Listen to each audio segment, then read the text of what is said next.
Imagine a microscopic war raging inside the most vital organ in your body, your heart. It's a battle against an insidious infection, tenacious bacteria clinging to your heart valves, forming these protective fortresses. This isn't sci-fi. It's the very real, very urgent scenario patients face with infective endocarditis, or IE. Yeah, it's a really severe infection. It affects the heart's inner lining, often hitting those critical valves that keep your blood flowing properly. And fighting it. That sounds like a delicate balance, a high-stakes game of precision that needs a deep understanding of both the enemy and, well, our own arsenal. It truly is a battle on multiple fronts. You know, when we talk about treating IE, we're not just throwing antibiotics at a problem hoping something sticks. Not at all. Right. We're orchestrating a highly strategic attack, one that balances the need for potent medications with the crucial need to minimize harm to the patient. It demands a profound understanding of microbiology, pharmacology, and the patient's own physiology. Every single decision is a calculated risk, really. It's like a complex chess game against a highly adaptable opponent. Absolutely. And that's exactly what we're deep diving into today. This exploration is based on comprehensive sources, focusing on the core principles and, the practical side of antimicrobial therapy for IU, our mission. To pull back the curtain on the strategic thinking behind these incredibly precise, often life-or-death choices, we want to uncover the key insights, the fundamental why behind decisions, and the fascinating strategies involved in combating this really formidable disease. And what's truly fascinating here, I think, is that this isn't just about memorizing a list of drugs or following a flowchart. No. It's a journey into the very essence of precision medicine required for some of the most complex infections out there. You'll really gain an appreciation for the strategic thinking involved in saving lives. Yeah. And you'll start to understand the nuances of how antibiotics work, and critically, sometimes don't work, when faced with stubborn bacteria and those incredibly resilient biofilms. It's like a masterclass in microbial warfare. Microbial warfare. I like that. Okay, let's unpack this. To really get a grip on treating infective endocarditis, we have to start with the foundations, the pillars of antimicrobial therapy. And there's a core concept, right? A kind of stark mandate: kill or be killed. Indeed. That's a good way to put it. The fundamental preference, almost a non-negotiable rule in IE, is for bactericidal drugs over bacteriostatic ones. Okay, break that down. Bactericidal versus bacteriostatic. Right. So bactericidal drugs are the heavy hitters. They kill bacteria. They actively destroy the bacterial cells, break down walls, disrupt vital processes.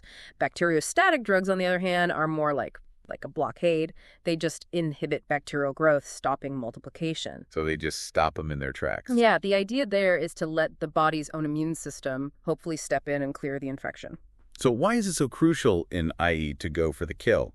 Why isn't just halting growth enough? I mean, some bacteriostatic drugs are pretty powerful in other situations. That's an excellent question, and it really gets to the heart of just how severe IE is.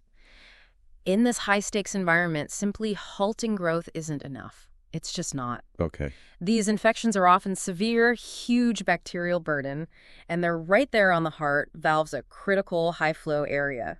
Imagine trying to clear a heavily fortified position in a vital control center. Right, you can't leave any survivors. Exactly. If you only inhibit growth, you leave a significant population of bacteria alive, just temporarily suppressed, and we simply can't afford that. A complete, decisive eradication is absolutely necessary. Why?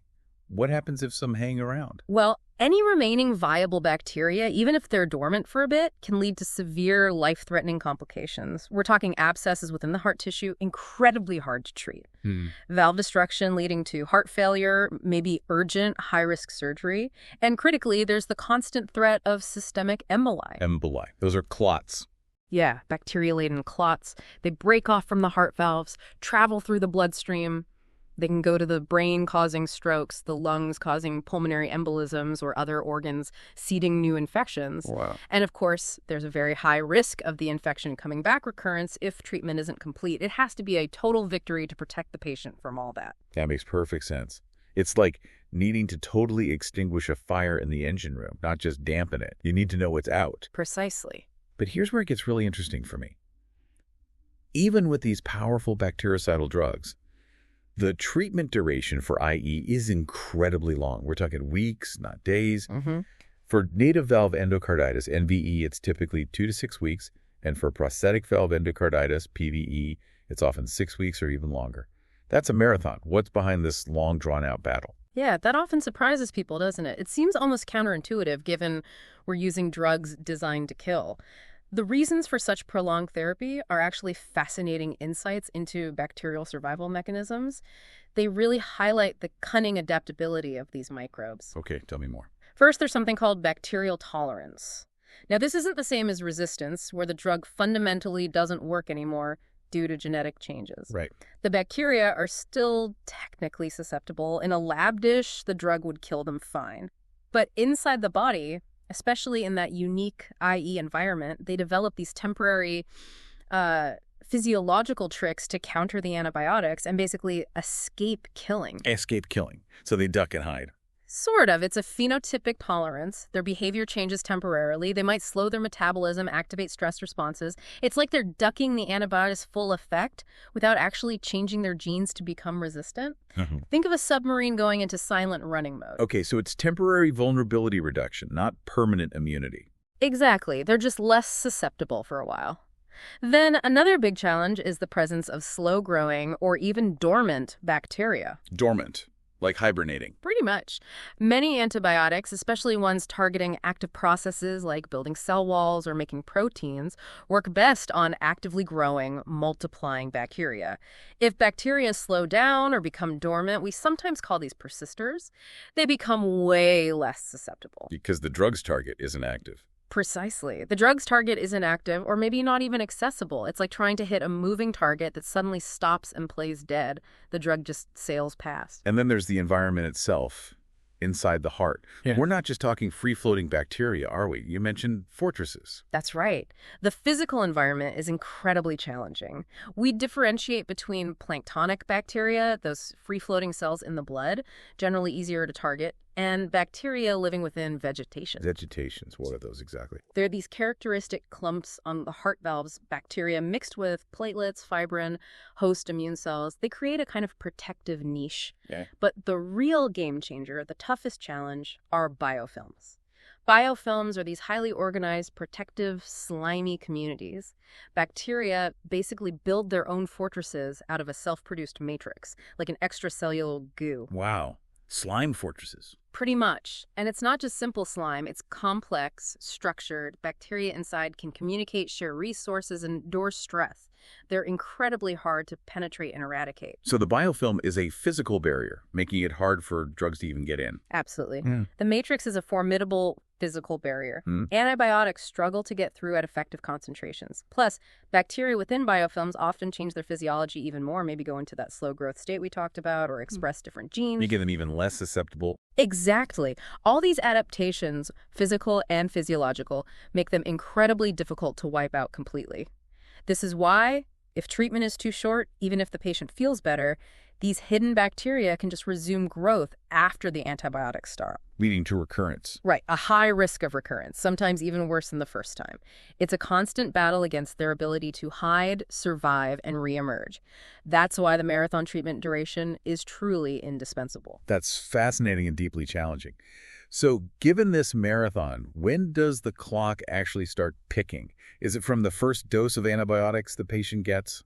It's a great question and a critical detail. The starting gun, so to speak, for treatment duration officially begins on the first day of effective antibiotic therapy. Okay, effective. What does that mean here? Specifically, if blood cultures were initially positive, which they often are, the clock starts on the day of the first negative blood culture. Oh, okay. Not the first dose, but the first sign the drugs are working in the bloodstream. Precisely.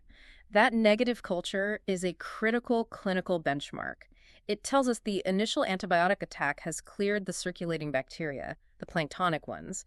It means we've achieved initial control over the systemic infection. And then you start the clock for clearing out the hidden ones in the vegetations and biofilms. Exactly. Starting the clock earlier would be misleading.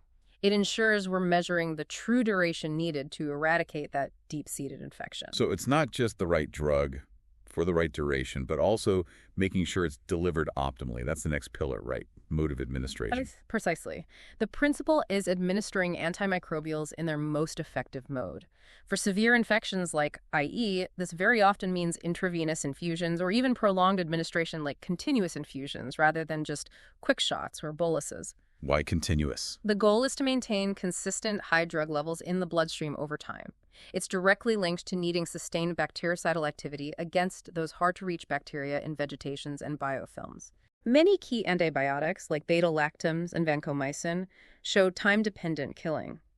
Their effectiveness isn't just about a high peak concentration, it's about keeping the drug level above a certain threshold, the MIC, for a long time. So no dips in concentration. Right.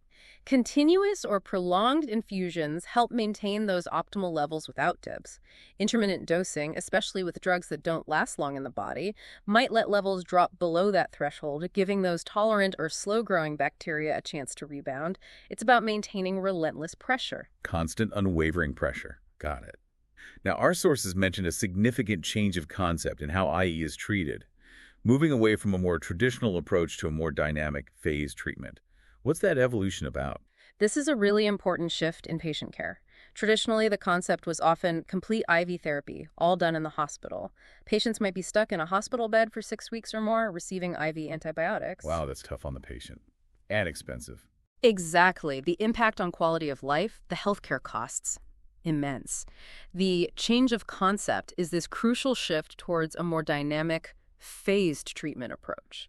It balances that aggressive initial treatment with a more practical, patient-friendly, potentially outpatient continuation. Okay, tell us about these phases. Phase 1, the early critical phase. Right. Phase 1 is that early critical phase. It's the initial period of intensive in-hospital 5E therapy, usually about 2 weeks. Think of it as the immediate counterattack. The goals are to get the systemic infection under control, stabilize the patient, and crucially, perform any needed surgery. Surgery, like valve replacement. Yes, or removing large vegetations, draining abscesses, taking out infected prosthetic devices. Yeah. If surgery is needed, it should ideally happen within this early critical phase. You want to rapidly address the most acute threats, reduce the bacterial load, remove sources of emboli, and get the patient stable before thinking about less intensive care. Setting the stage for the long haul. Exactly. And then how does a patient move into phase 2, the continuation phase? What are the options? The transition happens once the patient is clinically stable, infection responding well, no complications. Usually after about 10 days of treatment or maybe 7 days after surgery if they had it and are recovering well. And the options become more flexible. Yes, significantly.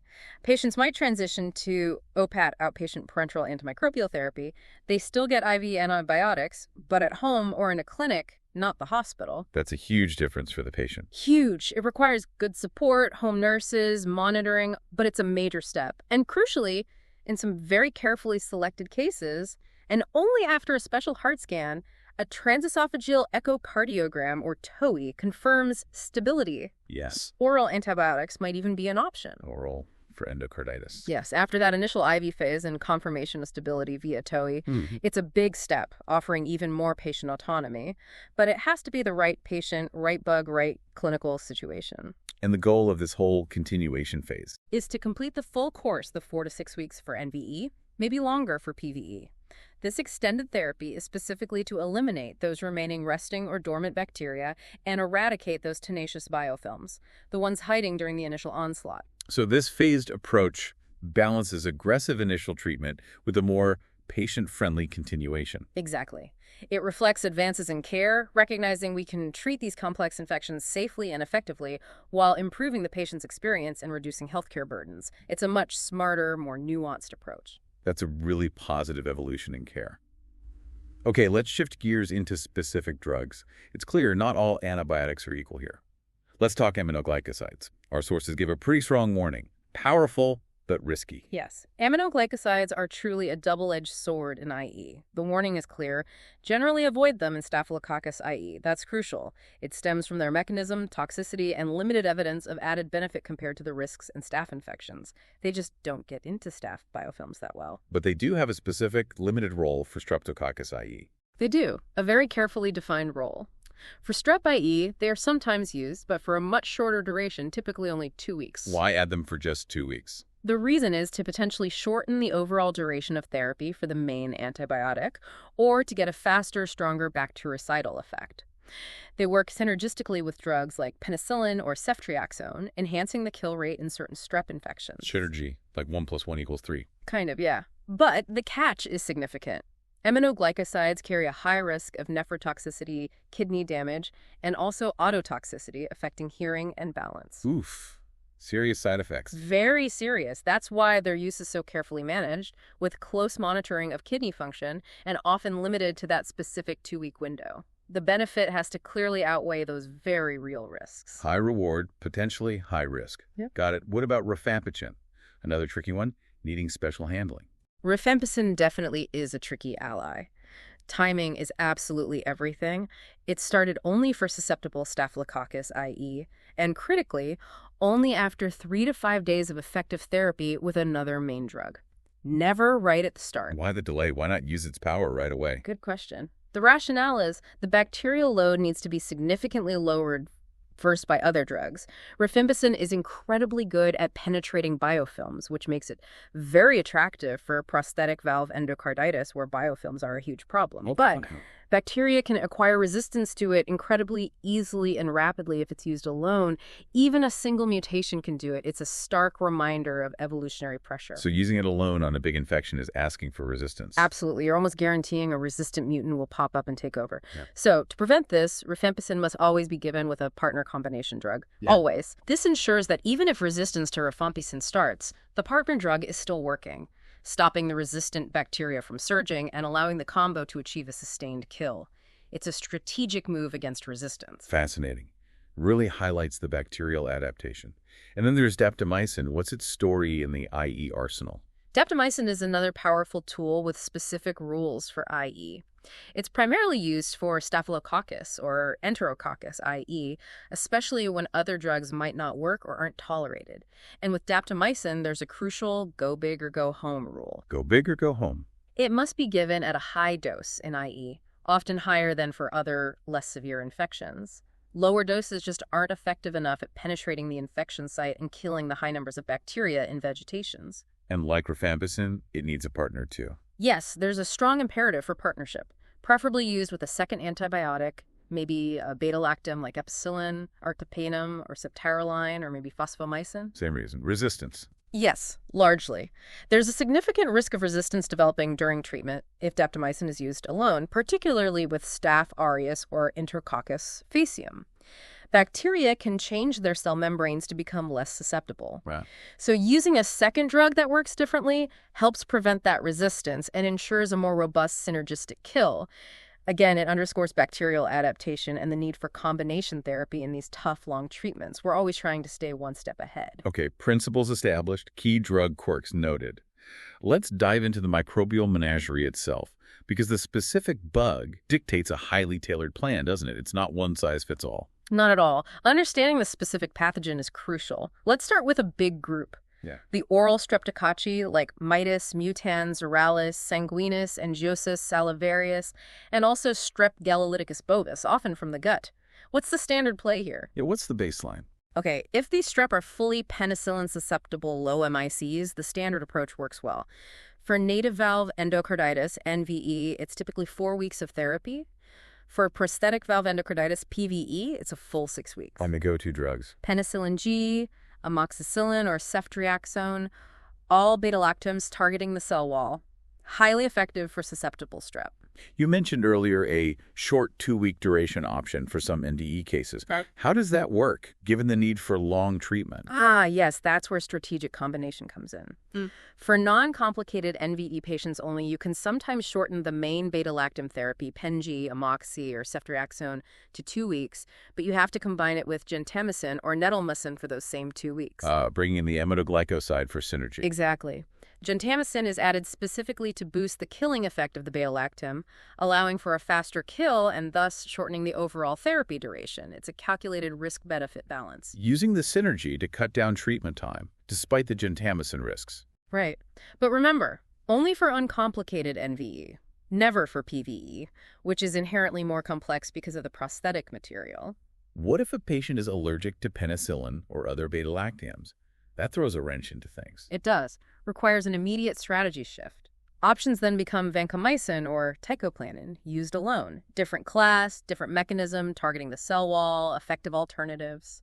And what if the bug isn't fully susceptible? maybe reduce susceptibility to penicillin, a high MIC. Critical point. That immediately changes the strategy. If you have penicillin non-susceptible strep or high MICs, the regimen becomes penicillin G, amoxi, or ceftriaxone with 2 weeks of gentamicin added. So reduced susceptibility automatically triggers combination therapy with gentamicin. Often, yes. Even if not fully resistant, that increased tolerance means you need the synergistic boost from gentamicin to ensure complete eradication and prevent failure. And if that patient with reduced susceptibility also has a beta-lactam allergy, sounds complicated. It is. Layers of decision-making. Right. For NVE with allergy and reduced susceptibility, vancomycin alone for 4 weeks is often the choice. But for PVE in the same boat, it's vancomycin for 6 weeks with 2 weeks of gentamicin. Again, PVE needing longer or more aggressive therapy. Consistently. The prosthetic material, the biofilms, it always makes eradication tougher, demanding longer or stronger regimens. Okay, and that covers the oral strep group. What about Streptococcus pneumonia? Another common strep, but any specific quirks for IE? For S. pneumonia, the general principles and treatments are largely similar. Penicillin, ampicillin, ceftriaxone often work well. But there's one crucial distinction. Gentamicin is not recommended for S. pneumonia, IE. Oh, why not? Unlike other strep, S. pneumonia doesn't consistently show that same synergistic kill with aminoglycosides. So the risk of toxicity from gentamicin usually outweighs any potential, often minimal, benefit. It's a specific exclusion based on the bug's behavior. Interesting. What about granulocatella and abiotrophia, the nutritionally variant strep? Sound tricky. They can be. They're known for being fastidious, harder to grow, and sometimes harder to treat. Penicillin, ceftriaxone, or vancomycin are the main options. Often needing combinations or prolonged durations similar to more resistant strep, they require tailored approaches. Okay, let's move to a really big player. Staphylococcus, MSSA, methicillin-susceptible SRAS, and coagulase-negative staph, notoriously stubborn, especially with devices. Absolutely right. Staph are major culprits, brilliant at forming robust biofilms. For MSSA, the primary drugs are anti-staphylococcal beta-lactams like cefazolin, cloxacillin, or flucloxacillin.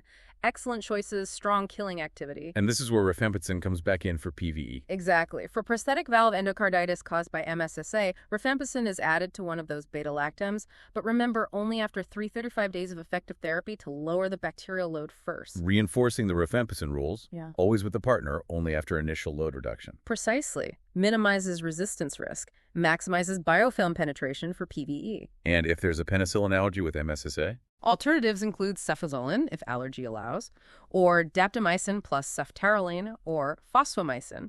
This brings in daptomycin's high-dose combination strategy. And if it's PVE in that allergic patient? Rifampicin is still added to that daptomycin combo regimen, following the same rules. Reduce load first, then add rifampicin with the partner. Then we have MRSA, methicillin-resistant S. aureus, the really tough one. Yeah. How does that change the game? MRSA's inherent resistance means different. Often more potent drugs are needed right away. For native valve endocarditis with MRSA, vancomycin is the standard first-line agent. We monitor levels closely. And for MRSA on a prosthetic valve, PVE. Vancomycin with rifampicin. This combination is often essential for MRSA PVE. Rifampicin's biofilm penetration complements vancomycin's systemic activity for a more robust attack on these multi-drug resistant strongholds. Okay, moving on. Enterococcus, faecalis, and the even tougher faecium, known for intrinsic resistance. Yes, enterococci can be very tricky, masters of resistance. For susceptible Enterococcus faecalis, the gold standard is ampicillin or amoxicillin with ceftriaxone for 6 weeks. That amp-ceftriaxone combo. That's synergy again, right? Ceftriaxone doesn't kill Enterococcus alone. Correct. It's fantastic synergy. Ceftriaxone helps weaken the cell wall, letting ampicillin get in better and kill more effectively. Optionally, you might add gentamicin for 2 weeks for even more synergistic effect. What about high-level aminoglycoside resistance, HLAR? Sounds bad for gentamicin. It does, but this is a crucial nuance. Even with HLAR, ampicillin amoxicillin with gentamicin for the full 6 weeks can still be used. How? if it's high-level resistant? HLAR means resistance to gentamicin's killing effect when used alone. But when combined with a cell wall agent like ampicillin, gentamicin can still disrupt the cell wall enough to help the ampicillin kill better. It's contributing to synergy, not killing on its own. It's a very specific context for its continued use. Wow, okay. What if the E-phacium is beta-lactam resistant? That's a significant problem. The regimen then shifts to vancomycin for 6 weeks with gentamicin for 2 weeks. Again, layering different mechanisms for resistant strains. In the nightmare scenario, VRE, vancomycin-resistant enterococcus. VRE is indeed a huge challenge. For VRE, the regimen shifts to daptomycin with a beta-lactam partner, maybe ampicillin, ertapenem or ceftaroline, or with fosfomycin. Using a beta-lactam with daptomycin for VRE, even if the VRE is beta-lactam resistant? Yes, sometimes. The beta-lactam here isn't necessarily for direct killing, but again, for synergy, potentially disrupting the cell wall to help daptomycin work better on the membrane. It highlights the need for creative, complex combinations against these multi-drug-resistant bugs. The more resistant the bug, the more complex the strategy. Correct. What about ASHIC organisms? That acronym again? Right, HEs. Haemophilus, Aggregatibacter, Cardiobacterium, Eikenella, Kingella, a group of fastidious gram-negatives. For these, ceftriaxone is usually the primary antibiotic choice. More straightforward. Often, yes. They're typically quite susceptible to ceftriaxone, making treatment less complex than, say, MRSA or VRE. And for non-AC gram-negatives, like Pseudomonas or E. coli. That's a broader category. Requires a more tailored approach based on the specific bug and its sensitivities. Options might include various beta-lactams, aminoglycoside combos, fluoroquinolones, or trimethoprim sulfamethoxazole, Septrin, heavily guided by lab testing. Finally, we focus on bacteria, but IE can be fungal too. Candida, Aspergillus. How does that change things entirely? Completely different biological battle. Fungal IE is rarer, but often more severe. You need antifungals, not antibiotics. The biology is just different. Okay, so what drugs for fungi? For Candida, which is a yeast, primary options are echinocandins like caspofungin or amphotericin B, AMB, maybe with 5-fluorocytosine, 5-FC. For Aspergillus, a mold, voriconazole is key, maybe combined with an echinocandin or AMB in severe cases. Different drug classes entirely. Yes, targeting fungal cell walls or membranes. And fungal IE often needs surgery, too, to remove the infected valve. It's a very different, often tougher challenge. That's a huge range of tailored regimens. It really shows the precision needed. But what about the very beginning? Patient comes in, suspected, i.e., culture's pending. You can't wait, right? This brings us to empirical therapy, the educated guess. Exactly, a critical point. You often have to start treatment immediately before you know the exact bug. Waiting days for cultures could be disastrous. So empirical therapy is about covering the most likely and most dangerous pathogens based on the patient's presentation and risks. Making a swift, educated guess to stabilize things. Precisely. So how do you tailor that initial guess? What clues guide the choice? It depends heavily on the context. Is it community-acquired native valve endocarditis, NVE, or late PVE over a year post-surgery? If so, likely pathogens are community bugs like oral strep, or maybe MSSA. So the empirical regimen might be. Maybe ampicillin plus ceftriaxone for broad strep gram-negative coverage, or flucloxacillin and gentamicin targeting staph and strep reflects common community pathogens. And what if it's early PVE within a year of surgery, or healthcare-associated IE? Sounds higher risk. Absolutely, much higher risk of resistant bugs. Early PVE, nosocomial, i.e. you're thinking MRSA, ConNS, maybe resistant enterococcus.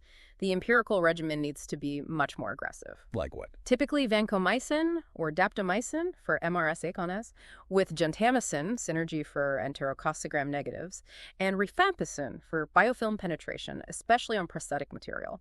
It's broad, heavy-hitting coverage for likely hospital-acquired or device-related resistant bugs. And if that patient arriving needs empirical therapy but has a beta-lactam allergy? Adds another layer. Options adapt. Maybe cefsolin, if low-risk allergy, or vancomycin with gentamicin provides broad coverage, especially gram-positives, while avoiding the beta-lactam trigger. The goal is immediate, effective coverage. So empirical therapy buys critical time, but it's not the final answer, right? There's a crucial pivot needed. Precisely. Empirical therapy is a bridge. Absolutely paramount is that once you get culture results, identify the specific organism and know its sensitivities, you must change or de-escalate therapy. Switch to the most appropriate, targeted regimen. Tailoring the attack. Exactly. That's precision medicine. It ensures the most effective treatment for that bug, minimizes side effects by using the narrowest effective spectrum, and crucially, reduces the risk of promoting further resistance by avoiding unnecessary broad-spectrum drugs.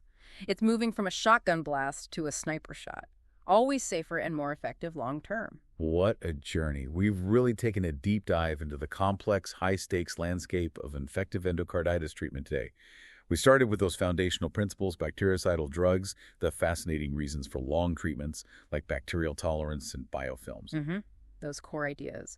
Then we navigated the specific drug considerations, the double-edged sword of aminoglycosides, the careful timing of rifampicin, the high-dose partnerships needed for daptomycin, each with its own crucial rules. And then explore the microbial menagerie, understanding the patterns of tailored regimens for everything from common strep to multi-drug-resistant enterococcus, even fungi, seeing how the specific bug demands a unique battle plan. Right, moving beyond just lists to see the strategies. Finally, we illuminated that critical art of the educated guess empirical therapy, understanding why it's needed, how it's guided, and the vital importance of pivoting to targeted therapy once the enemy is identified. You've really unpacked a vast amount of intricate knowledge, offering a shortcut to understanding the profound challenges and sophisticated solutions in managing these severe infections. It's truly a testament to the strategic thinking involved. It really is. And as we wrap up, maybe a provocative thought for you, the listener, to mull over. How does the constant, relentless evolution of bacterial and fungal resistance continue to shape and challenge these meticulously crafted treatment strategies? It pushes medical science to perpetually innovate in this high-stakes battle. Yeah. What new changes of concept might be on the horizon as we face increasingly adaptable microbes? What creative new strategies will we need to stay ahead in this unending arms race? A question that ensures the deep dive never truly ends, doesn't it?